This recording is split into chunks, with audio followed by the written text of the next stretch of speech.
PCOD అంటే యాక్చువల్గా ఏంటి? Polycystic ovarian syndrome. సో ఇందులో ఏమవుతుంది అని అంటే ఈ మధ్యకాలంలో అందరిలో ఇది చూస్తున్నాం. అవుట్ ఆఫ్ 10 పీపుల్ 8 మెంబర్స్కి పీసీఓఎస్ ఉంటుంది. సో ఎందుకు? ఈ పీసీఓఎస్ ఉండడం వల్ల ఏమవుతుంది? వాళ్ళలో హార్మోనల్ ఇంబ్యాలెన్స్ అనేది వస్తుంది. వెయిట్ గెయిన్ అనేది ఉంటుంది. ఈ హార్మోనల్ ఇంబ్యాలెన్స్ అండ్ ఈ వెయిట్ గెయిన్ వల్ల ఏమవుతుంది? ఫేస్ పైన అన్వాంటెడ్ హెయిర్ రావడం, దాన్నే హిర్సుటిజం అంటాం. నెక్స్ట్ నెక్ కూడా బ్లాక్‌గా అవ్వడం, అండర్ ఆర్మ్స్‌లో బ్లాక్‌గా అవ్వడం, దీన్ని అకాంతోసిస్ నైగ్రికన్స్ అంటాం.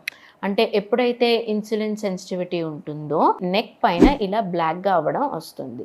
So that is an indication అనమాట. ఫ్యూచర్‌లో డయాబెటీస్ వచ్చేస్తది అనే ఇండికేషన్. సో ఇవన్నీ వార్నింగ్ సైన్స్.